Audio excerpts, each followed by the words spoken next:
Good morning, everyone. My name is Juan Pablo Martinez, and welcome to GP Digital Community. In today's program, we will talk about the paranormal cases that many people have experienced through their lives. Have you ever experienced a paranormal case in your life? Look at this terrifying experience that many people have lived in their daily life and see if yours was truly fine. These paranormal cases will be narrated in the first person, without further ado. Let's start with the stories. A Reddit user commented on the following story. I live in an area that I would call relatively quiet. A few years ago, I had a peculiar meeting at dawn. I have worked at night for years. Returning with a colleague from work, he left me at X point, relatively close to my house and his route. But that day, since I got off the car, I felt observed. I was on a certain avenue, 1 block from a gas station. To get to my house, I had to cross the avenue and a couple of streets, one of which is just parks, but usually the public lighting doesn't work in any of them. So when you cross the closest light you saw in one street, there is a small school that has its own stereo lights due to the lighting problem. And at the same distance, the most intense light on the other side is a house where a man opens his window at 5:30 or 6 a.m. to sell juices, sandwiches, and cakes.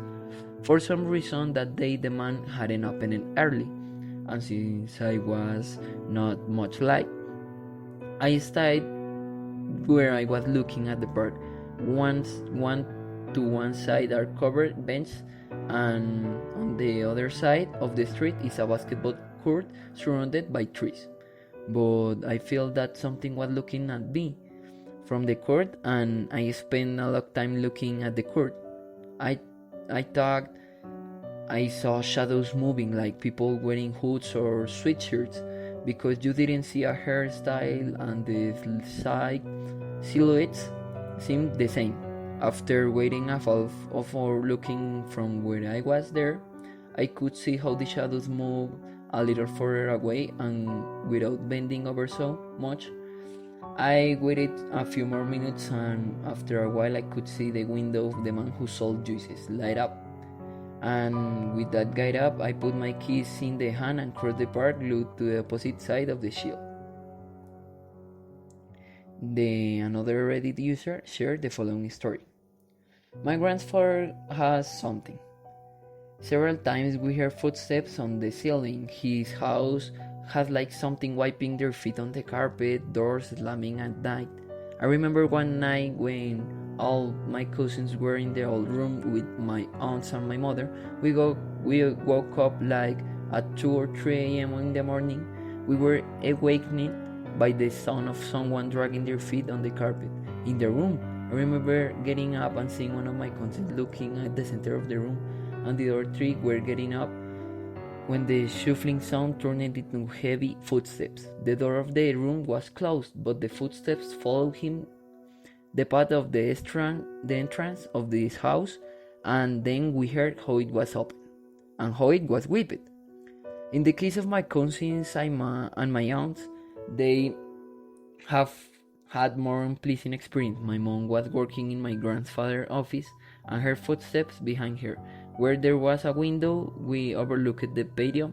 She says that she began to feel how the computer monitor began to have effects, like to put a magnet on it. My mom ran out of the office and asked us to see if everything was okay, but we found the footprints of someone barefoot in the mud in the yard, right in front of the window. My cousins told us that they were playing on the computer when they started to feel cold, and the desk started to shake violently, and they ran away scared. We didn't find anything, but the desk was long away where it originally was, and it's too heavy a piece of furniture for my cousins to move. One day, my grandfather usually told me that they built the house. They found bones on a short adult with parts of the thorax cut off. He lives in Cholula, Puebla, where the Cholula massacre by the Spanish is supposed to have taken place. He tells my grandfather that perhaps he was a Cholula who died during the episode, and that he didn't know what workers did with the bones, that they did not report the finding so that the government wouldn't expropriate the land from them.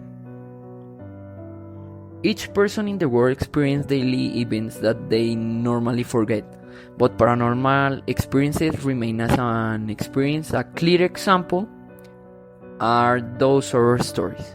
Now I ask you, have you lived a really terrifying experience? That was all for today. Thank you for your attention, and I hope you sleep with mom today.